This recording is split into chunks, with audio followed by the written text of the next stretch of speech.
Breaking news from Ukraine's capital. Kyiv is once again under a massive and relentless assault from Russian forces. For days, the city has been rocked by explosions as a barrage of missiles and drones rains down. This isn't just a minor skirmish. It is one of the most intense and widespread attacks on the capital since the very beginning of the conflict. So, what exactly is happening on the ground? Reports are flooding in about air defense systems working overtime, trying to intercept a complex, multi-wave attack. We're talking about a mix of cruise missiles, ballistic missiles, and waves of attack drones, all launched from different directions and at different times. The strategy seems to be to overwhelm Ukraine's air defenses, to find weaknesses, and to sow terror among the civilian population. The sound of air raid sirens has become an almost constant backdrop for the people of Kyiv. Residents are forced to spend hours, sometimes entire nights, in bomb shelters, subway stations, or basements. Imagine trying to live your life, go to work, or get your kids to school under this constant threat. The psychological toll is immense. Despite the danger, the resilience of the Ukrainian people is on full display. Life attempts to continue. People emerge from shelters, assess the damage, and begin the process of cleaning up, determined not to let these attacks break their spirit. Ukrainian officials are providing updates as they come.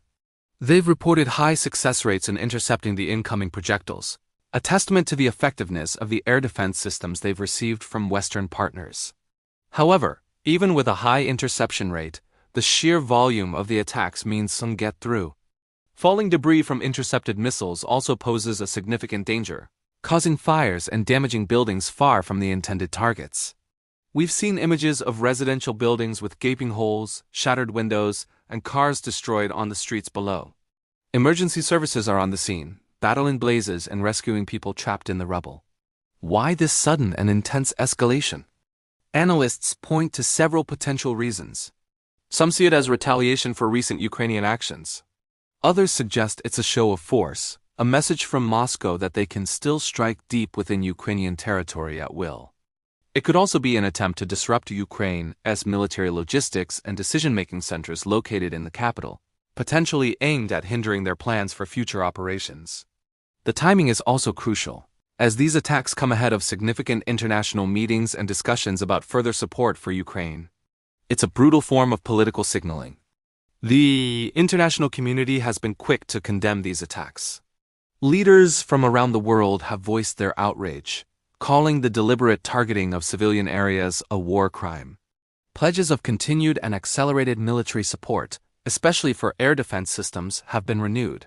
The calls for more advanced weaponry, like long-range missiles and fighter jets, are growing louder as Ukraine tries to counter this aerial threat more effectively. These attacks highlight the urgent need for a more robust and comprehensive shield over Ukraine's skies. On the ground, journalists and citizens are documenting the aftermath. Social media is filled with videos of bright flashes in the night sky, the sound of explosions, and the heartbreaking scenes of destruction the morning after. These first-hand accounts provide a raw and unfiltered look at the reality of this war, a reality far removed from a distant front line. It's happening in the heart of a major European capital. We're seeing stories of incredible bravery, firefighters working amidst the danger, volunteers helping the elderly and displaced, and ordinary citizens showing defiance in the face of aggression. What does this mean for the future of the conflict? This escalation signals that we are entering a new, potentially more volatile phase. Russia seems determined to use its long-range strike capabilities to pressure Ukraine and its allies. For Ukraine, it reinforces the critical importance of air defense and its resolve to defend its sovereignty. The attacks are not breaking morale. If anything, they seem to be strengthening the Ukrainian people's determination to resist. It's a grim reminder that this war is far from over.